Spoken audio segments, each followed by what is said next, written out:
নমস্কাৰ বন্ধুসকল, আজি আমি ইংৰাজী বিষয়ৰ এটি অত্যন্ত গুৰুত্বপূৰ্ণ বিষয় আলোচনা কৰিবলৈ লৈছোঁ আৰু যিটো বিষয় অবিহনে আসলতে ইংৰাজী ব্যাকৰণখনে আধৰুৱা আৰু সেইটো হৈছে ভাৰ্ব। আজি আমি ভাৰ্বৰ বিষয়ে সবিশেষ এই ভিডিঅ'টোত আলোচনা আগবঢ়াম। এতিয়া কথা হ'ল ভাৰ্ব বুলি কওঁতে আমি জানিব লাগিব ভাৰ্বনো কি, ইয়াৰ ডেফিনেশ্যনটো জানিব লাগিব। এতিয়া আমি যদি প্ৰথম চাওঁ ভাৰ্বটো কি, তেতিয়াহ'লে ভাৰ্ব এটা আসলতে পাৰ্ট অফ স্পীচ। আমাৰ পাৰ্ট অফ স্পীচ আঠটা আছে: noun, প্ৰনাউন, verb, এডভাৰ্ব, preposition, conjunction and ইণ্টাৰজেকশ্যন। আচলতে ভাৰ্ব বুলি ক'লে এটা পাৰ্ট অফ স্পীচ। কিন্তু ইয়াক যদি বহল দৃষ্টিত চোৱা যায় বা অলপ বেলেগকৈ চোৱা যায়, তেতিয়াহ'লে আমি গম পাম a verb is a one of the main parts of a sentence that signals an action, an occurrence and the state of being.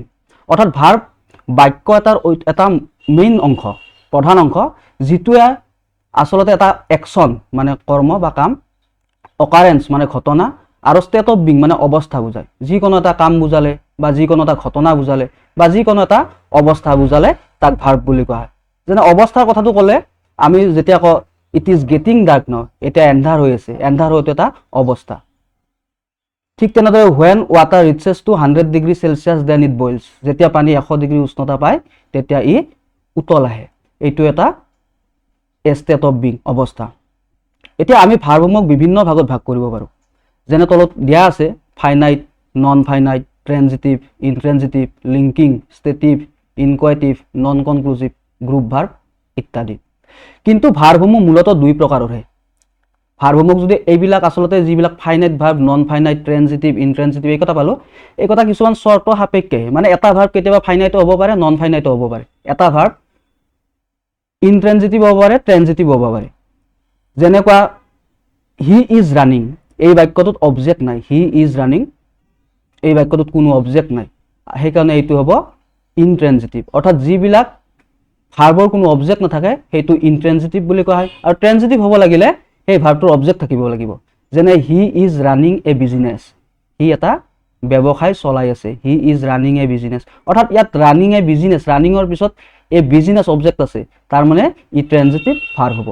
ঠিক তেনেদৰে নন কনক্লুচিভ ভাৰ্ববিলাক হৈছে কিছুমান আমাৰ ইংৰাজী ব্যাকৰণত ভাৰ্ব আছে যিবিলাক ভাৰ্বৰ লগত আমি সাধাৰণতে ING যোগ কৰিব নোৱাৰোঁ। যেনে লাভৰ লগত নোৱাৰোঁ, লাভিং হ'ব নোৱাৰে, আই এম লাভিং হাৰ বা আই এম লাভিং হিম হ'ব নোৱাৰে।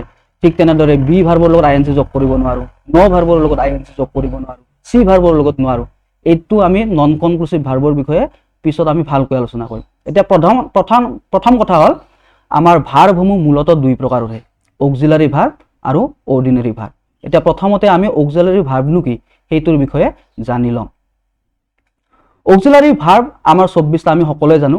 সেইকেইটা হৈছে am, is, are, was, were, have, has, had, do, does, did, shall, should, will, would, can, could, may, might, must, need, dare, use to and ought two.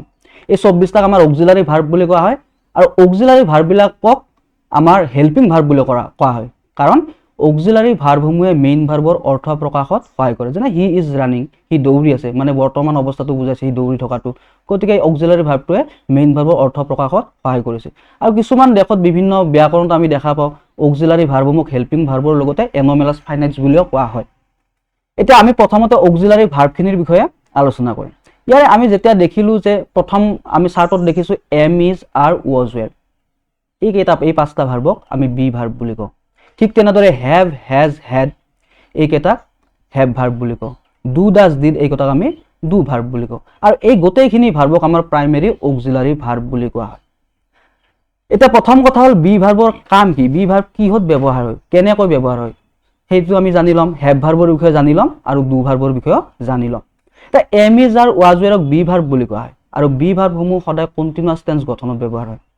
আমাৰ present continuous আৰু past continuous টেন্সত এই B verb কেইটা ব্যৱহৃত হয়। এই B verb 5টা আমি দেখিলে গম পাম যে এম, ইজ আৰু আৰ, এই তিনিটাই বি ভাৰ্বৰ প্ৰেজেণ্ট ফৰ্ম, গতিকে ইহঁত প্ৰেজেণ্ট কণ্টিনিউৱাছত ব্যৱহৃত হ'ব। Am, is, are present continuous টেন্সত ব্যৱহৃত হ'ব।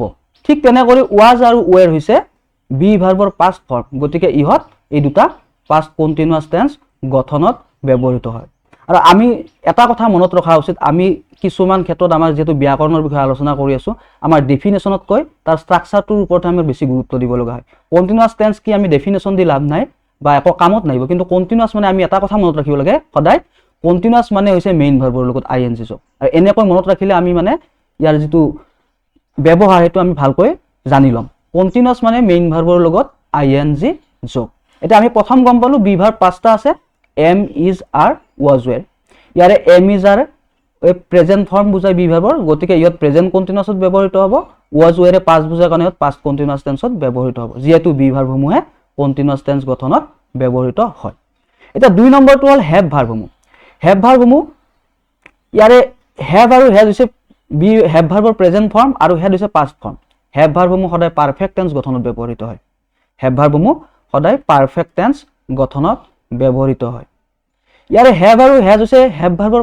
প্ৰেজেন্ট ফৰ্ম গতিকে ইহত প্ৰেজেন্ট পাৰফেক্ট টেন্স গঠনত ব্যৱহৃত হ'ব আৰু হ্যাড হৈছে পাষ্ট পাৰফেক্ট টেন্স গঠনত ব্যৱহৃত হ'ব এতিয়া আমি আগৰটোত গম পালো কি বি ভাৰ্বসমূহ কন্টিনিউয়াছ টেন্স গঠনত ব্যৱহৃত হয় আৰু কন্টিনিউয়াছ মানে মেইন ভাৰ্বৰ লগত আইএনজি যোগ ঠিক তেনেদৰে হ্যাভ ভাৰ্ব বিলাক পাৰফেক্ট টেন্স গঠনত ব্যৱহৃত হয় হ্যাভ এজ যেহেতু প্ৰেজেন্ট ফৰ্ম হ্যাভ এজ যেহেতু হ্যাভ ভাৰ্বৰ প্ৰেজেন্ট ফৰ্ম গতিকে ইহত প্ৰেজেন্ট পাৰফেক্টত ব্যৱহৃত হ'ব আৰু হ্যাড যেহেতু হ্যাভ ভাৰ্বৰ পাষ্ট ফৰ্ম গতিকে ইহত পাষ্ট পাৰফেক্ট টেন্সত ব্যৱহৃত হ'ব এটা পাৰফেক্ট বুলি কলে আমি এটা কথা মনত ৰখা উচিত পাৰফেক্ট মানে সদায় মেইন ভাৰ্বৰ পাষ্ট পাৰ্টিসিপল ফৰ্ম আমি যি টেন্সৰে পাৰফেক্ট নকৰো কিয় বা প্ৰেজেন্টৰে হক পাষ্টৰে বা ফিউচাৰে পাৰফেক্ট থাকিলে মেইন ভাৰ্বৰ পাষ্ট পাৰ্টিসিপল ফৰ্ম লাগিব পাষ্ট পাৰ্টিসিপল যেনে পাষ্ট পাৰ্টিসিপল হৈছে গো ভাৰ্বটো ললে গো ওয়েন্ট গন তাৰে গনটো হৈছে পাৰফেক্ট পাষ্ট পাৰফেক্ট ফৰ্ম এটা ডু ডাজ আৰু ডিডৰ কথা লৈ আমি ডু ডাজ ডিড আসলে কি আমি ডু ডাজ ডিডে আমাৰ পৰোক্ষভাৱে প্ৰেজেন্ট ইনডেফিনিট টেন্স আৰু পাষ্ট ইনডেফিনিট টেন্সকে বুজায় ডু আৰু ডাজে পৰোক্ষভাৱে প্ৰেজেন্ট ইনডেফিনিট আৰু ডিডে পাষ্ট ইনডেফিনিট টেন্স বুজায় এটা কেনেকৈ বুজায় আমি হেতু আলোচনা কৰিম আমাৰ যদি টেন্সৰ স্ট্ৰাকচাৰ বিলাকলৈ চালে লক্ষ্য কৰিলে গম পাও বা আমি আলোচনা কৰিম পিছত এটো টেন্স ইয়াৰ পিছত যে প্ৰেজেন্ট ইনডেফিনিট টেন্স আৰু পাষ্ট ইনডেফিনিট টেন্স এই দুটা এনেকুৱা টেন্স যি দুটা টেন্সত মানে অক্সিলাৰি ভাৰ্ব থাকিলে মেইন ভাৰ্ব নাথাকে আৰু মেইন ভাৰ্ব থাকিলে অক্সিলাৰি ভাৰ্ব নাথাকে এতিয়া যেনে হি ৰানছ এটো প্ৰেজেন্ট ইনডেফিনিট টেন্সৰ বাক্য হি ৰানছ ইয়াত মেইন ভাৰ্ব আছে কিয় ৰানছ হলেতো আমি টেন্সত বুজাম কিন্তু হি ইজ ৰানিং হলে কিন্তু এটো প্ৰেজেন্ট কন্টিনিউয়াছ হ'ব প্ৰেজেন্ট ইনডেফিনিট টেন্স নহয় অৰ্থাৎ প্ৰেজেন্ট ইনডেফিনিট টেন্সত অক্সিলাৰি ভাৰ্ব থাকিলে মেইন ভাৰ্ব নাথাকে আৰু মেইন ভাৰ্ব থাকিলে অক্সিলাৰি ভাৰ্ব নহয় যেনে ম্যান ইজ মৰ্টেল এটো প্ৰেজেন্ট ইনডেফিনিট টেন্সৰ সেন্টেন্স ম্যান ইজ মৰ্টেল ইয়াত কিন্তু কোনো অক্সিলাৰি ইয়াত অক্সিলাৰি ভাৰ্ব আছে মেইন ভাৰ্ব নাথাকে ঠিক তেনে পাষ্ট ইনডেফিনিট টেন্সৰ কথাটো তেনেকুৱাই যে পাষ্ট ইনডেফিনিট টেন্সৰ হি ওয়েন্ট টু স্কুল তাত অক্সিলাৰি ভাৰ্ব আছে কিন্তু ইয়াত মেইন ভাৰ্ব আছে কিন্তু অক্সিলাৰি ভাৰ্ব নাই গতে ইয়াত অক্সিলাৰি ভাৰ্ব থাকিলে প্ৰেজেন্ট ইনডেফিনিট আৰু পাষ্ট ইনডেফিনিট এনেকুৱা অক্সিলাৰি ভাৰ্ব থাকিলে মেইন ভাৰ্ব নাথাকে আৰু মেইন ভাৰ্ব নাথাকিলে মেইন ভাৰ্ব থাকিলে অক্সিলাৰি ভাৰ্ব নাথাকে এতিয়া আমি ডু ডাজ দিলে কি বুজায় আমি যেতিয়া নিগেটিভ আৰু ইন্টাৰোগেটিভৰ কথা আমি আলোচনা কৰো বা চাও তেতিয়া আমি গম পাও যে যিবিলাক সেন্টেন্সত অক্সিলাৰি ভাৰ্ব নাথাকে সেই সেন্টেন্স বিলাকক নিগেটিভ আৰু ইন্টাৰোগেটিভ কৰিবলৈ ডু ডাজ ডিডৰ ব্যৱহাৰ কৰা হয় অৰ্থাৎ আমি কি বুজিলো যিবিলাক সেন্টেন্সত অক্সিলাৰি ভাৰ্ব নাই অক্সিলাৰি ভাৰ্ব নোহোৱা সেন্টেন্স দুই প্ৰকাৰৰে আছে যত নেকি মেইন ভাৰ্ব থাকিলে অক্সিলাৰি ভাৰ্ব নাথাকে আৰু অক্সিলাৰি ভাৰ্ব থাকিলে মেইন ভাৰ্ব নাথাকে এটো হৈছে প্ৰেজেন্ট ইনডেফিনিট আৰু পাষ্ট ইনডেফিনিট আমি অলপ আগতে কলোৱে তাৰ মানে ডু ডাজ যেতিয়া নিগেটিভ আৰু ইন্টাৰোগেটিভৰ ক্ষেত্ৰত আমি যদি কম ডু ডাজ যত ব্যৱহাৰ হৈছে ডু নট ডাজ নট হেতু হৈছে তোমাৰ প্ৰেজেন্ট ইনডেফিনিট টেন্সৰ সেন্টেন্স আৰু ডু ডাজেৰে যিবিলাক ইন্টাৰোগেটিভ সেন্টেন্স কৰা হয় সেইবিলাকক প্ৰেজেন্ট ইনডেফিনিট টেন্সেৰে টেন্সৰ বাক্য ঠিক তেনেদৰে ডিডেৰে আৰম্ভ ডিড নট থাকিলে যি সেন্টেন্সত ডিড নট থাকিব হেতু আমাৰ পাষ্ট ইনডেফিনিট টেন্সৰ নিগেটিভ সেন্টেন্স আৰু ডিডেৰে আৰম্ভ হোৱা ইন্টাৰোগেটিভ সেন্টেন্সটো পাষ্ট ইনডেফিনিট টেন্সৰে বাক্য তাৰ মানে আমি বুজিলো ডু ডাজ ডিডে পৰোক্ষভাৱে প্ৰেজেন্ট ইনডেফিনিট আৰু পাষ্ট ইনডেফিনিট টেন্সকে বুজায় এটা আমাৰ কথা হল am is are was were be verb কেইটা হ্যাভ ভাৰ্ব কেইটা ডু ভাৰ্ব কেইটাক প্ৰাইমেৰী অক্সিলাৰি ভাৰ্ব বুলি কওঁ এটা কাৰণটো হল যে আমাৰ একে বস্তু যেহেতু গোটেই 24টা অক্সিলাৰি ভাৰ্ব হয় গোটেইখিনিকে আমি ক্লাসিফিকেশন কৰিবলগীয়া হল ভাগ কৰিবলগীয়া হয় নিশ্চয় হিয়তৰ মাজত কিছুমান ক্যাৰেক্টাৰিষ্টিকেল ডিফাৰেন্স আছে তেতিয়া আমি ভাগ কৰিবলগা পৰিস্থিতিত পৰো এটা প্ৰাইমেৰী অক্সিলাৰি ভাৰ্ব বিলাকৰ বিষয়ে আলোচনা কৰোতে আমি গম পালো যে ম্যাক্সিমাম প্ৰাইমেৰী অক্সিলাৰি ভাৰ্বে টেন্সত গঠনৰ কথা কৈছে ইয়াত প্ৰাইমেৰী অক্সিলাৰি ভাৰ্ব বিলাকে টেন্স গঠনত সহায় কৰে প্ৰথম জানিবলগীয়া কথা যে প্ৰাইমেৰী অক্সিলাৰি ভাৰ্ব বিলাকে সদায় টেন্স গঠনত সহায় কৰে সেই কাৰণে am is are be verb কেইটা হ্যাভ ভাৰ্ব কেইটা বা ডু ভাৰ্ব কেইটাক প্ৰাইমেৰী অক্সিলাৰি ভাৰ্বৰ ভিতৰত ধৰা হয় এতিয়া shall should will would can could may might must need there used to and ought to এই গোটেইকেইটাক আমাৰ মডেল অক্সিলাৰী ভাৰ্ব বুলি কোৱা হয়। এতিয়া মডেল অক্সিলাৰী ভাৰ্ব কি আমি জানিব লাগিব। Modal auxiliary verb, modal auxiliary ভাৰ্ববিলাকৰ এটা চবতকৈ বেছি গুৰুত্বপূৰ্ণ বৈশিষ্ট্যটো হৈছে যে মডেল অক্সিলাৰী ভাৰ্বৰ পিছত সদায় এটা মেইন ভাৰ্ব বহে আৰু মেইন ভাৰ্বটো সদায় বেছ ফৰ্মত থাকে, মূল ৰূপত থাকে। মেইন ভাৰ্বটো সদায় মূল ৰূপত থাকে। এতিয়া আমি গম পালো যে প্ৰেজেন্ট কন্টিনিউয়াস টেন্সত আমাৰ বি ভাৰ্ব কেইটা ব্যৱহাৰ হয়, বি ভাৰ্ব কেইটা লগতে মেইন ভাৰ্বৰ লগত আইএনজি যোগ হৈছে। ঠিক তেনে হেভ ভাৰ্বৰ কথা গম পালো যে হেভ ভাৰ্ববিলাক পাৰফেক্ট টেন্স গঠনত ব্যৱহৃত হয়, তাৰ মেইন ভাৰ্বৰ পাষ্ট পাৰ্টিচিপল ফৰ্ম ব্যৱহাৰ হৈছে। ঠিক তেনেদৰে এতিয়া মডেল অক্সিলাৰী ভাৰ্বৰ লগত যেতিয়া মেইন ভাৰ্ব এটা ব্যৱহাৰ হয়, মেইন ভাৰ্বটোৰ লগত সদায় মেইন ভাৰ্বটো মূল ৰূপত থাকিব, তাৰ লগত আইএনজি যোগ বা ইএছ যোগ এইবিলাক বা এছ ইএছ যোগ এইবিলাক নহয়। অৰ্থাৎ shall, should, will, would, can, could, may, might, must, need, dare, used to and ought to এইকেইটাক আমাৰ মডেল অক্সিলাৰী ভাৰ্ব বুলি কয়। আমি অলপ আগতে গম পালো যে প্ৰাইমেৰী অক্সিলাৰী ভাৰ্ব বুলি কওঁতে টেন্স গঠনত ইহঁত ব্যৱহৃত হয়, কিন্তু ইয়াত এটা দুটা তোমালোকে ভাৰ্ববিলাকলৈ চালে দেখিবা shall আৰু will, ইয়াত দুটা আছে ভাৰ্ব shall আৰু will, ইহঁতেও টেন্স গঠনত ব্যৱহৃত হয়, কিন্তু ইহঁতক প্ৰাইমেৰী অক্সিলাৰী ভাৰ্বৰ ভিতৰত কিয় ধৰা নগ'ল সেইটো আমাৰ জানিবলগীয়া কথা। মই অলপ আগতে ক'লো যে মডেল অক্সিলাৰীৰ চবতকৈ বেছি গুৰুত্বপূৰ্ণ বৈশিষ্ট্যটো হৈছে মডেল অক্সিলাৰী ভাৰ্বৰ পিছত মেইন ভাৰ্বটো সদায় মূল ৰূপত থাকে। আমি যেতিয়া shall আৰু willৰ ব্যৱহাৰটো শিকো তেতিয়াও আমি গম পাওঁ he shall do the work, he will do the work, he will do the work। ইয়াত আমি কি গম পালো, ইয়াত do টো মেইন ভাৰ্ব হিচাপে ব্যৱহাৰ হৈছে আৰু ই মূল ৰূপত আছে যিহেতু will টো মডেল অক্সিলাৰী। ঠিক তেনেকে I shall go there, মই তালৈ যাম, ইয়াত গো ভাৰ্বটো মূল ৰূপত আছে। কি কাৰণে মূল ৰূপত আছে, কাৰণ গো ভাৰ্বৰ আগত shall ভাৰ্ব মডেল অক্সিলাৰী সেলফটো ব্যৱহৃত হৈছে। আৰু এটা কথা জানিবলগীয়া কথা হ'ল ভাৰ্বত যে যদি এটা সেন্টেন্সত আমাৰ গম পালো যে প্ৰেজেন্ট ইনডেফিনিট আৰু পাষ্ট ইনডেফিনিটত মেইন ভাৰ্ব থাকিলে অক্সিলাৰী ভাৰ্ব নাথাকে আৰু অক্সিলাৰী ভাৰ্ব থাকিলে মেইন ভাৰ্ব নাথাকে, কিন্তু তাৰ বাকি সব যিমানখিনি ভাৰ্ব আছে সেই ভাৰ্বখিনিত অক্সিলাৰী ভাৰ্বও থাকিব, মেইন ভাৰ্বও থাকিব। আৰু তাত জানিবলগীয়া কথাটো হৈছে যে মেইন ভাৰ্বৰ আগত অক্সিলাৰী ভাৰ্ব হয়, অক্সিলাৰী ভাৰ্বটো সদায় মেইন ভাৰ্বৰ আগত থাকে। এতিয়া আমি shall, should, will, would, can, could, may, might, must, need, dare, used to and ought to এইকেইটা মডেল অক্সিলাৰী। এইকেইটা মডেল অক্সিলাৰী হ'লেও ইয়াত আমি চাৰিটা আৰু ভাৰ্ব দেখিছো যে need, dare, used to and ought to ইহঁত মডেল অক্সিলাৰী, কিন্তু ই মডেল অক্সিলাৰীৰ এটা ভাগ, ইয়াক সেমি মডেল বুলি কোৱা হয়। কি কোৱা হয়, কাৰণ ইয়াত ডুৱেল নেচাৰ আছে। ডুৱেল নেচাৰ মানে এই ভাৰ্ব কেইটা কেতিয়াবা কানি মেইন ভাৰ্বৰ দৰে ব্যৱহৃত হয় আৰু কেতিয়াবা কানি অক্সিলাৰী ভাৰ্বৰ দৰেও ব্যৱহৃত হয়। মডেল অক্সিলাৰী হিচাপে ব্যৱহাৰ হয় আৰু মেইন ভাৰ্ব হিচাপেও ব্যৱহৃত হয়। যেনে মই এক্সাম্পল দিছো, হি নিডছ এ পেন, এই বাক্যটোত নিডৰ লগত এছ যোগ হৈ আছে, প্ৰেজেন্ট ইনডেফিনিট টেন্সৰ বাক্য, ই মেইন ভাৰ্বৰ কাম কৰিছে। He need not go there, he need not go there, এই বাক্যটোত কিন্তু নিডটো অক্সিলাৰী ভাৰ্ব হিচাপে ব্যৱহৃত হৈছে, মডেল অক্সিলাৰী হিচাপে ই ব্যৱহৃত হৈ আছে। আৰু প্ৰথম বাক্যটোত কিন্তু মেইন ভাৰ্ব হিচাপে ব্যৱহৃত হৈছে, ই মেইন ভাৰ্ব হিচাপে ব্যৱহৃত হৈছে। মানে আমি কি বুজিলো, need, dare, use to and ought to ইহঁতৰ ডুৱেল নেচাৰ আছে, মানে দুটা চৰিত্ৰ আছে, বৈশিষ্ট্য আছে, সেইকাৰণে ইহঁত সেমি মডেল বুলি কোৱা হয় বা মাৰ্জিনেল মডেল বুলিও কোৱা হয়, কোৱাচি মডেল বুলিও ইহঁতক কোৱা হয়। এতিয়া আমি অক্সিলাৰী ভাৰ্বৰ পৰা এটা কথাই গম পালো যে অক্সিলাৰী ভাৰ্ববিলাকক প্ৰধানতঃ আমি দুটা ভাগত ভাগ কৰো, প্ৰাইমেৰী অক্সিলাৰী আৰু মডেল অক্সিলাৰী। প্ৰাইমেৰী অক্সিলাৰী ভাৰ্বখিনিয়ে টেন্স গঠনত ব্যৱহৃত হয়, বি ভাৰ্বখিনি সদায় কন্টিনিউয়াস টেন্স গঠনত ব্যৱহৃত হয়। এম ইজাৰে যেহেতু প্ৰেজেন্ট ফৰ্ম বি ভাৰ্বৰ গতিকে ই প্ৰেজেন্ট কন্টিনিউয়াছত was were, past form be ভাৰ্বৰ গতিকে ইহঁত পাষ্ট কন্টিনিউয়াস টেন্সত ব্যৱহৃত হ'ব, আৰু কন্টিনিউয়াস মানে মেইন ভাৰ্বৰ লগত আইএনজি যোগ। এতিয়া হেভ ভাৰ্বখিনি কি টেন্সত ব্যৱহৃত হয়, পাৰফেক্ট টেন্সত। ইয়াৰে হেভ আৰু হেজ হৈছে হেভ ভাৰ্বৰ প্ৰেজেন্ট ফৰ্ম, গতিকে ইহঁত প্ৰেজেন্ট পাৰফেক্টত ব্যৱহৃত হ'ব। হেড পাষ্ট ফৰ্ম, গতিকে ইহঁত পাষ্ট পাৰফেক্ট টেন্সত ব্যৱহৃত হ'ব। ডু, ডাজ, ডিড সদায় প্ৰেজেন্ট ইনডেফিনিট আৰু পাষ্ট ইনডেফিনিটক ৰিপ্ৰেজেন্ট কৰে।